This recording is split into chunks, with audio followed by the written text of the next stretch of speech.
What did Nnamdi Kanu do that his own case is different? And that's why I said Nnamdi Kanu is being persecuted because of his circumstances of birth. But any innocent man being terrorized through the judiciary can behave worse than Nnamdi Kanu. Yes, as a lawyer, I'm seeing that. Calm down, calm down. But this is a man who knew he did nothing. And Nigerians knew that he had done nothing. With greatest respect, Justice Omotosho was a pawn. He was an instrument to be used to jail. Why were the other judges reluctant in trying Nnamdi Kanu? They were pushing the adjournment. It's because they have seen it. Even after Supreme Court had said that he's running away from his house, which they said he jumped bail, was legitimate. Over 20-something people were killed in his house. He lost his father. He lost his children. Whoever we said that Nnamdi Kanu, for those saying that he should be hanged, let it be your portion. Let what is happening to him be your portion. Just pay attention to this very video. Watch this very interview, because this Dan Nwanyanwu had to say this about Mazi Nnamdi Kanu. Everything about his case. Just watch and listen very carefully. Well, I wasn't surprised with the judgment of Justice Omotosho, and I had made my position very clear even before the judgment, that I was not persuaded with what was going on in court, and that I have a firm conviction that Nnamdi Kanu did not do anything. There's no way you can try somebody, convict him for statements he made outside the country. He wasn't here. There was no evidence that he carried gun and killed anybody. There was no evidence that he was involved in massive killings, as we have seen. And my position is predicated upon the fact that there are people in this country that have killed, maimed, raped men, women, and children. And we are associating with them. We are discussing with them. In fact, we are having coffee with them. What is left is to sow ashebi with them in the name of negotiation. So what did Nnamdi Kanu do that his own case is different? And that's why I said Nnamdi Kanu is being persecuted because of his circumstances of birth. And that was an issue which President Muhammadu Buhari started. I have made it very clear, even I've spoken to Saifoni many times, that President Muhammadu Buhari never liked the Igbo man, and he didn't pretend about it. He had what I called ancient hatred against the tribe and its people. And he showed it. In fact, he summarized it with the saying of the dot in a circle. That dot is in a circle is the engine room of this country's economy. Look, we are on holiday for 1 week now. I'm sure you drove to come here. Go to Lagos. Lagos is shut down. Nobody's on the street. They have gone to their dots within the circle. Ditto Abuja. So you cannot single a tribe, and I'm not saying so because I'm Igbo. A proud one for that matter. But I hate tribalism. I hate things based on religion and tribe. There is no reason why you should hate a fellow citizen because of his circumstances of birth. Nnamdi Kanu did not do anything. He didn't do any of those. Look at somebody like Gumi. Didn't government know all the stupid utterances Gumi has been making? In fact, he said we should put them in our budget. We should pacify them. We should pay them salaries. There's no way it can stop. The government through Buhari saw all this because of his expansionist agenda. Buhari wanted to Islamize the country. Let nobody pretend about it. And the first thing we did was to disarm citizens. Whether you had a den gun or you haven't, they were disarmed. Immediately that was done 1 week after the terrorists moved in across the country. Thank God for Trump.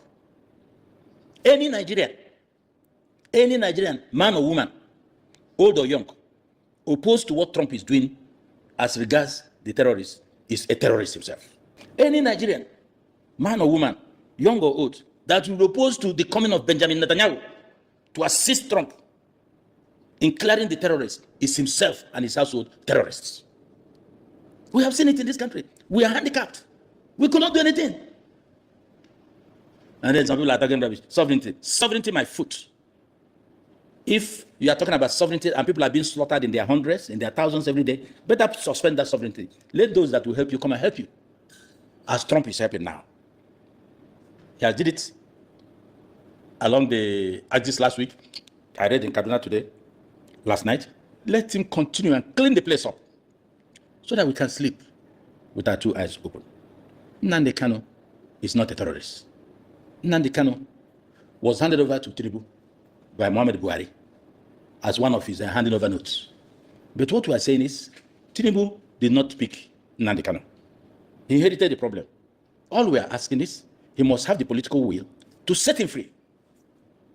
I must tell you that over 80% of reasonable Nigerians across the country are not happy with Nnamdi Kanu being in prison in Sokoto, because they could see that this is man's humanity to man. It is clear that it is that hatred against the people from that part of the country. It is not that he did anything. No evidence. Okay, let me even take you up. And the judiciary was available to give credence to that. Nnamdi Kanu said, Omotosho, show me the law. Show me the law you are trying me with. He asked that question more than 10 times in different trials. Justice Omotosho ignored him. Justice Omotosho forgot that Nnamdi Kanu is not a lawyer. A lawyer wouldn't have asked those questions. Forget about the books he was carrying. The first point is that he is not a lawyer, and he elected to defend himself based on his constitutional right, which says that an accused person can take the services of a lawyer or defend himself. He decided to use the latter. What did you say, Mr. Nnamdi Kanu? These are the laws, section this, section this, section that. You could not answer him. You forgot he's not a lawyer. I am not approving of the violence and the comments coming from, Nnamdi Kanu, the way he reacted. But any innocent man being terrorized through the judiciary can behave worse than Nnamdi Kanu. Yes, as a lawyer, I'm seeing it that calm down, calm down. But this is a man who knew he did nothing. And Nigerians knew that he had done nothing. With greatest respect, Justice Omotosho was a pawn. He was an instrument to be used to judge. Why were the other judges reluctant in trying Nnamdi Kanu? They were pushing the adjournment. It's because they have seen it. Even after Supreme Court has said that he's running away from his house, which they said he jumped bail, was legitimate. Over 20-something people were killed in his house. He lost his father. He lost his children. Whoever we said that Nnamdi Kanu, for those saying that he should be hanged, let it be a portion. Let what is happening to him be a portion. When we are in power, we think that we are gods. Look at Malami of yesterday, crying like a chicken beaten by the rain. Look at Malami. That didn't believe in rule of law, even as a senior advocate of Nigeria. He didn't obey court orders. Now look at him crying like a baby. My right, my right. Where is your right? That one should be put to prison to test, to drink from the same cup. Even though it is not right. But it is good for people to drink from the same chalice from which they fed people. Look at him. And look at all the stealing that has been published. That is all they do in government. Once you raise your voice, put him down. You raise your voice, put him down. One day, and let me put it in local parlance. One day, monkey go market, you no go return. Well, I have this to say. The reason Mazi Nnamdi Kanu continues to agitate for Biafra is rooted in the fundamentals of his conviction. And so, the question remains unavoidable. How exactly does Nigeria intend to stop this very agitation? Or how do they intend to resolve this? I mean, after watching this interview, I believe many of you could not hold back your tears. And honestly, every time I reflect on the ordeal of Mazi Nnamdi Kanu, I feel so overwhelmingly angry, raw, deep, and unequivocal. The interview you just watched on Symphony featuring Dan Nwanyanwu is not ordinary. It is weighty, unfiltered, and brutally honest. It confronts power without apology and forces Nigerians to face the uncomfortable truth. Now, let us all carefully digest it together. Dan Nwanyanwu did not mince words. He openly blasted Justice Omotosho, the late President Muhammad Buhari, former Attorney General, that is Malami, the one facing terrorism, fraud, and whatever charges with the EFCC currently, and the current Nigerian government over the conviction, should I say, imprisonment of Mazi Nnamdi Kanu. The key point Dan Nwanyanwu raised with analysis under each to put his argument in proper perspective for everybody to understand. First, Nwanyanwu mentioned the Omotosho terrorizing Mazi Nnamdi Kanu judicially. Now let's explain. Dan stated clearly that Omotosho terrorized Mazi Nnamdi Kanu through the judicial process. Now, judicial terrorism occurs when a judge abandons neutrality and becomes an extension of state prosecution. Dan's accusation suggests that Kanu was not merely tried, but psychologically and procedurally broken down. And when a court becomes hostile to the defendant, justice ceases to exist. Nwanyanwu also stated that he was not surprised by the conviction. He said he's not surprised by the outcome of the trial under Justice Omotosho. This implies that the judgment appeared predetermined. So when legal observers can predict outcomes regardless of evidence, it exposes a justice system operating on instructions, not law. Dan also admitted that even during the trial, he was never convinced by what he saw in the court. He was never persuaded by the court proceedings. Now, court proceedings must inspire confidence. Dan's lack of persuasion points to procedural injustice, selective interpretation of facts, the interpretation of the law, and possibly political pressure overriding judicial reasoning.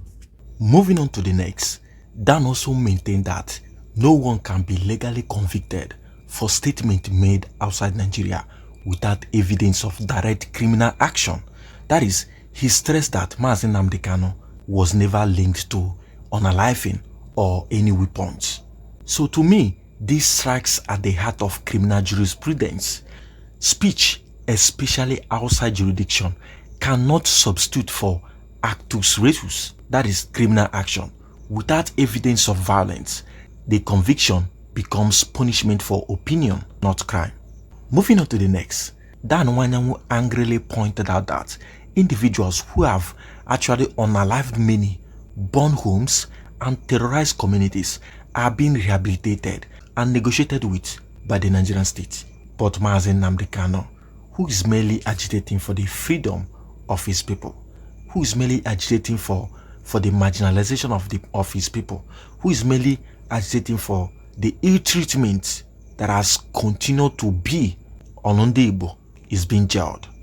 So to me, this reveals selective justice when armed criminals are rewarded with amnesty, while a non-violent agitator is imprisoned. The message is very clear: violence pays and dissent is punished. Dan also argued that Mazi Nnamdi Kanu's persecution is tied to his Igbo identity, accusing Buhari of deep-seated hatred against the Igbo, citing the infamous dot in a cycle comment. To me, leadership language matters. Buhari's statement and subsequent action reinforced perception of ethnic exclusion, validating fears that state power was weaponized against a particular group. The dot in the cycle is actually the Nigeria's economic engine, the Igbo people. So, Danu's position, which he countered Buhari's statement by asserting that the so-called dot is actually Nigeria's economic backbone. So to me, Igbos dominate commerce and trade across Nigeria, and no one can actually argue this. Their marginalization is not just unjust, it is economically self-destructive. Excluding a productive population weakens national cohesion and growth. I wish the government of Nigeria would do more. Dan also talked about the double standard, the Gumi walking free while Mazi Nnamdi Kanu is being imprisoned. Dan highlighted how Sheikh Gumi openly engages terrorists on national television. He defends them on national television without consequences, while Mazi Nnamdi Kanu remain incarcerated. And to me, this exposes a dangerous inconsistency when individuals who legitimize terror face no accountability, but peaceful agitators are haunted. The state loses moral authority. Nwanyanwu also hinted on Trump, Netanyahu, and the debate on fight against terrorism in Nigeria. Dan claimed that opposition to Trump's and Netanyahu's anti-terror action signals sympathy for terrorism, dismissing sovereignty arguments as empty rhetoric. According to Nwanyanwu, he said, if you are fighting whatever Trump stands for as regards to this very terrorism, then you yourself, you are a terrorist. And that is a simple definition of what an average Nigerian think of. And to me, Nwanyanwu's argument prioritizes human lives over abstract sovereignty. When thousands die annually, sovereignty becomes meaningless unless it protects the citizen. Dan also acknowledged that for the fact that Tinubu did not abduct Mazi Nnamdi Kanu, but he insisted that he has the political will to release him. So you see, this places responsibility squarely on Tinubu's desk as today's Nigerian president. Leadership, is tested not by inheritance of problems, but by the courage to resolve them. Dan also talked about the Kanu's courtroom outburst as a human reaction. Dan argued that Kanu's courtroom unruly behavior reflects the frustration of an innocent man watching his rights trampled upon and expecting silence from someone facing systematic injustice is very unrealistic. Outbursts in this context are symptoms of desperation, not guilt. Kanu was so desperate to challenge the systemic injustice. Nwanyanwu ended with an Igbo proverb: one day the monkey will go to market and will not return. This entire discussion reinforces one truth: Mazi Nnamdi Kanu has not been treated fairly. Judicial persecution cannot build unity. If Nigeria insists on forcing unity through injustice, then sovereignty and oneness must be renegotiated. A nation that persecutes citizens based on origin has already failed. If people must suffer simply because of who they are, then keeping them against their will serves no purpose. Rule of law must prevail, or Nigeria must confront the consequences of ignoring it. So at the end, when you put everything together, from the judicial intimidation under Justice Omotosho to a conviction many saw coming before evidence was even weighed, from a court process that inspired no confidence to a man jailed for words spoken outside Nigeria without a proof of violence, one truth stands firm: Mazi Nnamdi Kanu was not treated under the rule of law. While real perpetrators of bloodshed were, negotiated with, rehabilitated, and welcomed into the system, Kanu was isolated and punished, while others who openly enabled, or should I say, executed terrorism moved freely. He remained behind bars. This was not justice. It was selective enforcement of the law. Ethnic bias deepened the wound. The language, posture, and actions of Buhari era sent a clear signal to the Igbo people, reducing an entire productive population to a dot, even as that same dot powered Nigeria's economy, the engine of Nigeria's commercial activities. The result was not unity, but alienation. Kanu's courtroom outburst, often used against him, were not evidence of guilt, but the natural reaction of a man watching his fundamental rights being trampled upon by a system that had already decided his fate even before any court precedents. And the role of powerful figures, especially those who delayed, disobeyed court orders, and weaponized state institutions, only confirms that this case was more of political, not legal. As a full-time political trial. Today, the responsibility rests on leadership.